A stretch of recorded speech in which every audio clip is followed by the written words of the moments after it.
Hello, I am Ryan. Hello, I am Amy. Welcome to Listen to English Podcast. Today we are talking about how to speak without pausing. Mm. It's something that I think a lot of English language learners really struggle with. But the good news is that there are things you can do. There are strategies you can use to overcome these challenges and develop a much smoother and more confident speaking style. That's great to hear. And one of the first steps is really understanding why those pauses happen, why we get stuck. Sometimes it really is just a simple vocabulary issue. You might know a word in your native language, but you just haven't learned the English equivalent yet. Yeah, that makes sense. Other times it might be more about the grammar. You might be mentally constructing a sentence in your head and trying to apply the correct tenses or word order or other grammatical rules, and all that processing can lead to hesitation. Yeah, I can definitely relate to that. And then, of course, we can't forget about the role of nerves. When we're feeling anxious or afraid of making mistakes, it's natural for our speech to become more hesitant and. For sure, it's like our inner critic is holding us back, whispering doubts in our ears and making us second guess ourselves. Exactly. But here's the thing. Everyone makes mistakes, even native English speakers. It's a natural part of the learning process. So true. The key is to try to shift our mindset and view those mistakes as opportunities for growth rather than failures. I love that. Mistakes as opportunities. Studies show that embracing mistakes as part of the learning journey is essential for developing fluency. In fact, many language experts actually believe that the more mistakes you make, the faster you learn. Interesting. Think about it. When we make a mistake, we are much more likely to remember the correct form the next time. It's like our brains create this little mental note. Okay, I got that wrong. Let's try it again and get it right this time. That makes a lot of sense. It's all about turning those stumbles into stepping stones. So how can we practically apply this idea of embracing mistakes to actually improve our fluency? Well, one important thing is to create a safe and supportive environment for yourself. A place where you feel comfortable experimenting with the language and making those mistakes. Right, yeah. That might mean finding a language partner who's really patient and encouraging, or it could be as simple as talking to yourself in English at home. I like. The key is to really remove the pressure and allow yourself to play with the language without fear of judgment. It's a great point. It's like giving ourselves permission to be imperfect, Hmm. to stumble and try again without feeling embarrassed. Yeah. And speaking of practical strategies, are there any specific techniques that can help us to reduce those pauses and speak more smoothly? Absolutely. One technique that I find particularly helpful is to focus on learning and using common phrases rather than individual words. Right. By internalizing these pre-constructed chunks of language, we can reduce the cognitive load on our brains, and that frees up mental space for smoother speech. I see. It's like having building blocks ready to go instead of having to craft each one from scratch every time. That's a fantastic analogy. It's like having a mental shortcut for expressing common ideas. Can you give us some examples of these pre-constructed phrases that can help to boost fluency? Of course. Think about everyday situations where you might use English. For example, if you are meeting someone for the first time, you could learn phrases like, "It's nice to meet you," or "How are you doing today?" These phrases flow naturally in conversation, and they can help you avoid those awkward pauses while you're searching for the right words. That's a really practical tip. It appears that building a repertoire of these common phrases can make a big difference in how smoothly we speak. But what about those moments when we just can't avoid a pause? Are there ways to manage those silences without sounding awkward or uncomfortable? Absolutely. Native English speakers use what we call filler words to bridge those gaps and create more natural rhythm in their speech. Filler words. These are words like, well, and.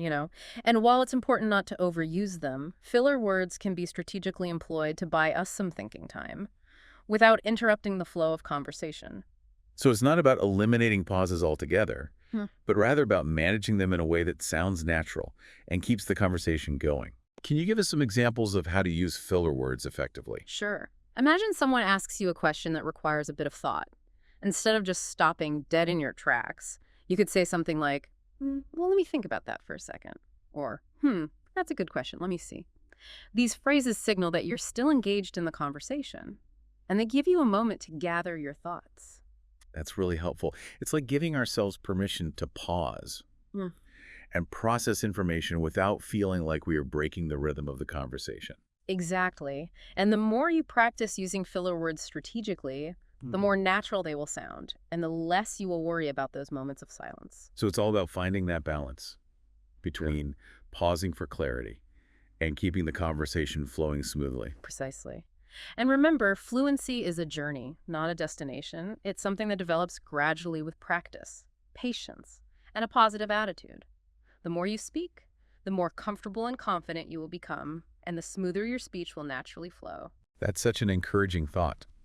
So for all our listeners out there who are working towards greater fluency, remember to embrace those mistakes, practice those common phrases, and don't be afraid to use those filler words strategically. It's all part of the learning process. I couldn't agree more. And remember, the most important thing is to enjoy the journey. Language learning should be fun and rewarding. So relax, have fun, and let those conversations flow. Beautifully said. We were talking about embracing mistakes and using those common phrases and strategically using those filler words to really improve our fluency when we are speaking English. Absolutely. So now I think it's time to actually put some of these strategies into practice. Are you ready for a little fluency challenge? I am always up for a challenge. Okay, perfect. So here's the scenario. Imagine someone just asked you a really simple question. Like, what do you like to do on weekends? And I want you to try to answer that question out loud, focusing on speaking as smoothly and confidently as possible. Okay, I think I can do that. Well, on weekends, I really enjoy spending time outdoors. I like to go for hikes in the park, maybe have a picnic with some friends, or just relax in my garden and read a good book. It's a chance for me to unwind and recharge after a busy week. That was excellent. I noticed you used several filler words in there like, well, and maybe, just to give yourself a moment to think. But they didn't sound awkward or disruptive at all. They actually helped to create a more natural rhythm in your speech. Oh, well, thank you. Yeah, I've been trying to consciously incorporate those filler words more into my conversations recently, and it's amazing how much of a difference it makes. Yeah. It's all about finding that sweet spot, right? Mm-hmm. Not overusing them, but also not being afraid to use them when we need them, when we need a moment to gather our thoughts. So how about we try another question? This time, focusing on describing something or someone. Sure, sounds good. Okay, here's your next challenge. Describe your best friend. What are they like? What do you enjoy doing together? Okay, let me see. My best friend is one of the most loyal and supportive people I know. She has this incredible ability to make me laugh even on the toughest days.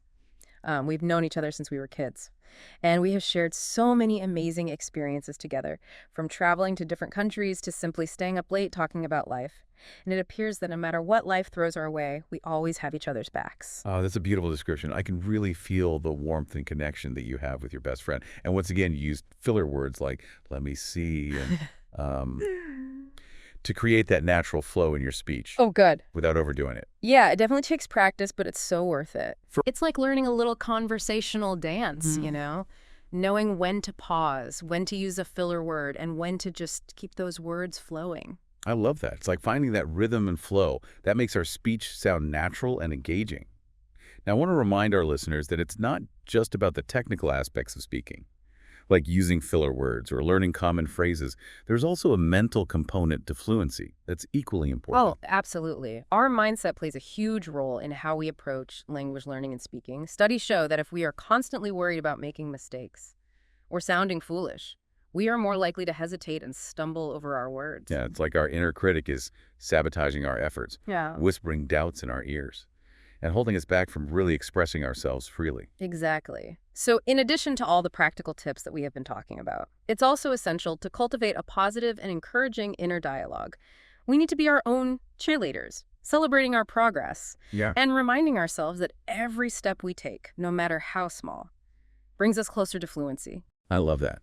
Instead of beating ourselves up for every little mistake, we should be celebrating the fact that we are even trying. Yes. That we're putting ourselves out there and engaging in conversations. Right. Progress, not perfection, should be our motto. Perfectly said. And when we approach language learning with that kind of positive mindset, we are more likely to enjoy the process, which in turn makes us more likely to stick with it and ultimately achieve our fluency goals. It's like a wonderful cycle. Yeah. The more we enjoy the process, the more we practice, and the more we progress. Yeah. And the more we progress, the more confident we become, which makes us even more likely to enjoy the journey. It is a beautiful thing. It is. And sometimes the best practice happens in the most unexpected places. It doesn't always have to be formal or structured. You're right. It appears that everyday life is full of opportunities to practice our English speaking skills, Absolutely. whether it's striking up a conversation with a stranger at the coffee shop, or ordering food in a restaurant, or simply chatting with a colleague at work. Every interaction is a chance to put those skills into practice and boost our fluency. I couldn't agree more. And you know what else I found to be incredibly helpful? Immersing yourself in the language as much as possible. Now, tell me more about that. Well, it's about surrounding yourself with English in all its forms.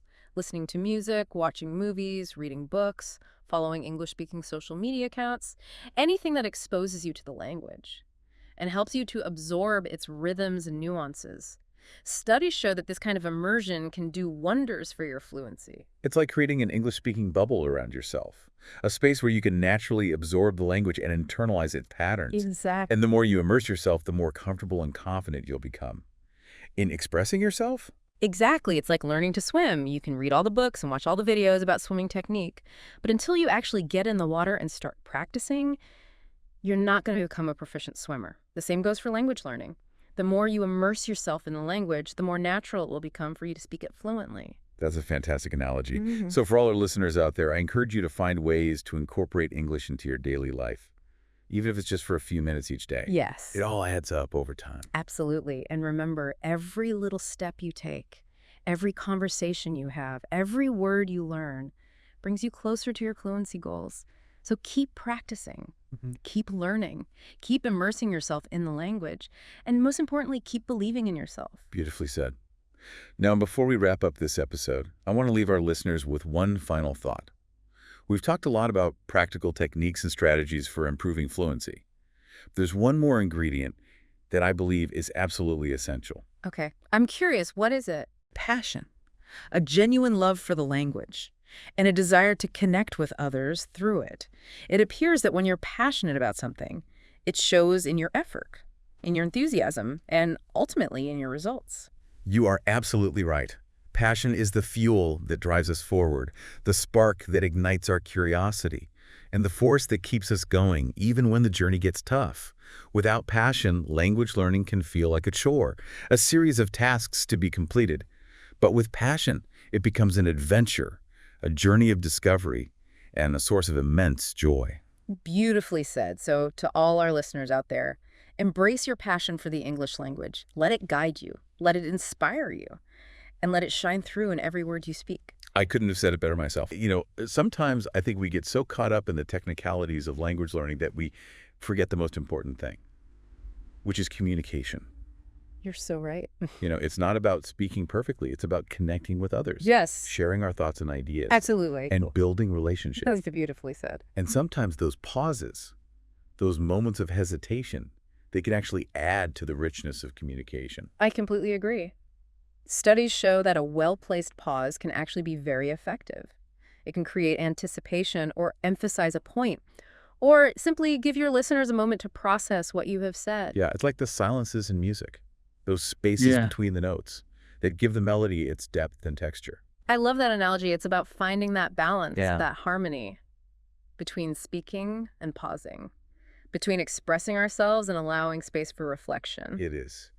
So to all our listeners out there, embrace those pauses. Yeah. Use them strategically. And remember that fluency is a journey, not a destination. It is. Enjoy the ride, celebrate your progress, and never lose sight of the joy of communication. Beautifully said. Well, that brings us to the end of another episode of Listen to English podcast. We hope you enjoyed this deep dive into the art of speaking English without pausing. Yes. Thank you so much for joining us. And until next time, keep practicing, keep learning, and keep those conversations flowing. Happy speaking, everyone. If you enjoyed this episode, please like and subscribe. It really helps our channel grow and reach more English learners like you. By subscribing, you'll never miss a new episode, and by liking the video, you're letting us know you want more helpful content. Thank you for your support. It means so much to us.